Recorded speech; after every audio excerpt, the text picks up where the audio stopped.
ఓం శ్రీ మాత్రే నమః. అందరికీ నమస్కారం అండి. ముందుగా ఓం గణేశాయ నమః అని కమెంట్ పెట్టి లైక్ చేసి మా ఛానల్ని సపోర్ట్ చేయండి ఫ్రెండ్స్.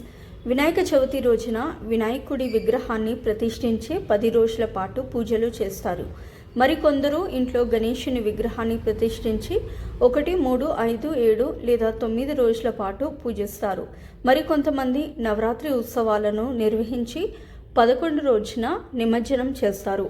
అయితే గణపతిని నిమజ్జనం చేసేటప్పుడు ప్రతి ఒక్కరూ ఖచ్చితంగా కొన్ని నియమాలను పాటించాలి. అప్పుడే మీరు పూజించిన గణపతి సంతోషపడి మీ ఇంటిపై కనక వర్షాన్ని కురిపిస్తాడు. పూజించిన వినాయకుడిని ఏ రోజున నిమజ్జనం చేయాలి, అలాగే ఏ రోజున నిమజ్జనం చేయకూడదు, నిమజ్జనం చేసేవారు ఎలాంటి నియమాలను పాటించాలి, వినాయకుడి పీఠాన్ని ఎలా కదిలించాలి, అలాగే గణపతిని నిమజ్జనం చేసేటప్పుడు ఏ మంత్రం చదివితే మంచి జరుగుతుందో ఈ వీడియోలో తెలుసుకుందాం.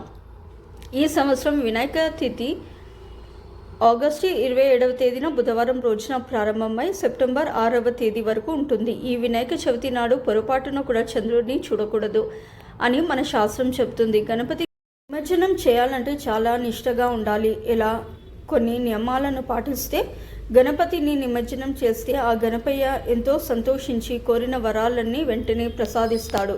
ఈ 9 రోజులు చాలా శక్తివంతమైన రోజులు. వినాయకుడి విగ్రహాన్ని కనీసం 3 రోజులైనా సరే ఇంట్లో పూజించుకోవాలి. వినాయకుడిని ఇంట్లో 3 రోజులు పూజిస్తే ఇంట్లో ఎలాంటి సమస్యలు లేకుండా ఉంటాయి. అదే 5 రోజులు పూజిస్తే మీ ఇంటికి ఐశ్వర్యాలు వరిస్తాయి. 9 రోజులు పూజిస్తే ముక్కోటి దేవతల ఆశీర్వాదం లభిస్తుంది. ఈ విధంగా ఎన్ని రోజులైనా సరే వినాయకుడిని పూజిస్తే మంచిది. వినాయకుడు మీ ఇంట్లో ఉన్నన్ని రోజులు ప్రతిరోజు దీపారాధన చేసి ఖచ్చితంగా 2 పూటల నైవేద్యం సమర్పించాలి. అప్పుడే మీ పూజకు రెట్టింపు పుణ్య ఫలితం లభిస్తుంది. ప్రతిరోజు నైవేద్యాన్ని సమర్పించలేని వాళ్ళు కనీసం ఒక బెల్లం ముక్కైనా సరే నివేదిస్తే చాలా మంచిది. మీ ఇంట్లో ఉన్న గణపతి విగ్రహాన్ని నిమజ్జనానికి తీసే ముందు స్వామివారి విగ్రహాన్ని 3 సార్లు మీ కుడి చేతితో పట్టుకొని కదిలించాలి. పూజలో ఉన్న ఆకులను పువ్వులను కూడా తీసి స్వామివారితో పాటు నిమజ్జనం చేయండి. అయితే పూజలో పెట్టిన పాలవెల్లిని మరొక పూజకు ఉపయోగించుకోవచ్చు, లేదా పాలవెల్లిని కూడా నదిలో నిమజ్జనం చేయవచ్చు. అయితే మన ఇంట్లో ఉన్న గణపతి విగ్రహాన్ని తీయాలంటే సాయంత్రం 6 గంటలకు దీపారాధన చేసి విగ్రహాన్ని తీసి నిమజ్జనానికి తీసుకు వెళ్ళవచ్చు. ఇక వినాయకుని పూజలో పెట్టిన బియ్యంతో పరమాన్నం తయారు చేసి ఇంట్లో ఉన్న ప్రతి ఒక్కరు ప్రసాదంగా స్వీకరించాలి. అలాగే కొన్ని బియ్యంతో అక్షింతలు తయారు చేసి మీ పూజ గదిలో పెట్టుకోండి. మంగళవారం అలాగే శుక్రవారం రోజున గణపతిని నిమజ్జనం చేయకూడదు. ముఖ్యంగా మనం పూజించిన గణపతిని నదిలో నిమజ్జనం చేస్తేనే మంచిది. అలా వీలు కాకపోతే మనము ఇంట్లోనే నిమజ్జనం చేసుకోవచ్చు. వినాయకుని విగ్రహాన్ని మగవారు నిమజ్జనం చేస్తేనే మంచిది. వినాయకుడిని పూజించడం ఎంత ముఖ్యమో నిమజ్జనం కూడా అంతే ముఖ్యం. మీ గణపతిని నిమజ్జనానికి తీసుకెళ్లే ముందు ఇంట్లో ఉన్న ప్రతి ఒక్కరూ స్వామివారికి నమస్కారం చేసుకుని 9 గుంజలు తీయాలి. 9 రోజుల పాటు ఇంట్లో వినాయకుడిని పూజించడం కుదరని వాళ్ళు మీ ఇంటి దగ్గరలో ఉన్న గణపతి విగ్రహాన్ని మీ శక్తి మేరకు నైవేద్యాలను సమర్పించండి.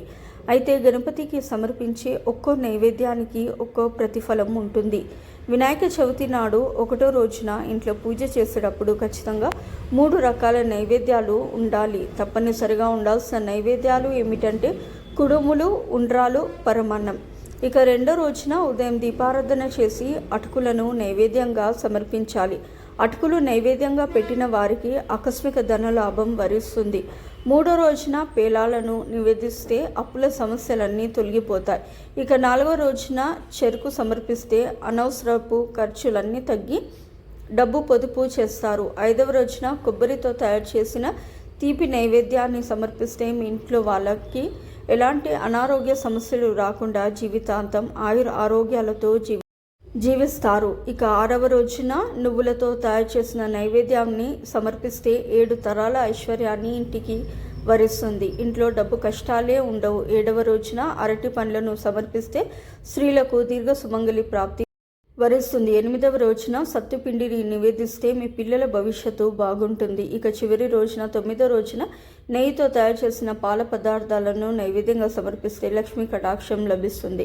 ఈ విధంగా మీకున్న సమస్యను బట్టి మీ దగ్గరలో ఉన్న వినాయకుని విగ్రహానికి ఈ 9 రోజుల్లో కనీసం ఏదో ఒక రోజున నైవేద్యం సమర్పించి స్వామివారి కృపను పొందండి. సాధారణంగా వినాయకుని నిమజ్జనం 1వ రోజున, 3వ రోజు, 5వ రోజు, 9వ రోజు లేదా 11వ రోజున చేసుకోవచ్చు. ఇంట్లో నిమజ్జనం ఎలా చేయాలో తెలుసుకుందాం. స్వయంగా ఇంట్లోనే నిమజ్జనం చేయకూడదు. మన ఇంటి బయటికి డాబా పైన కానీ స్వామివారిని నిమజ్జనం చేయడానికి ఏర్పాట్లు చేసుకోవాలి. ఇంట్లో ఎక్కడైతే నిమజ్జనం చేయాలని అనుకుంటున్నారో అక్కడ శుభ్రంగా తుడిచి అష్టదళ పద్మ ముగ్గులు వేసి ముగ్గు పైన పసుపు కుంకుమలు వేసి ఆ ముగ్గు పైన ఒక శుభ్రమైన డబ్బను పెట్టి నిండుగా నీళ్లు పోయాలి. ఈ నీటిలో పసుపు కుంకుమలు, గంధం, అక్షింతలు అలాగే పువ్వులను వేయాలి. ఇప్పుడు ఈ నీటిని గంగాజలం లాగా భావించి గంగాదేవికి నమస్కారం చేసుకోవాలి. ఇక ఈ నీటిలో మెల్లమెల్లగా నిమజ్జనం చేయాలి. ఇంట్లో నిమజ్జనం చేసేటప్పుడు దీపాలు వెలుగుతూ ఉండాలి. కాబట్టి మీరు నిమజ్జనం చేసే చోట 2 దీపాలను కూడా వెలిగించండి. ఈ విధంగా ఇంట్లో అయినా సరే, నదిలో అయినా సరే స్వామివారిని నిమజ్జనం చేయాలి.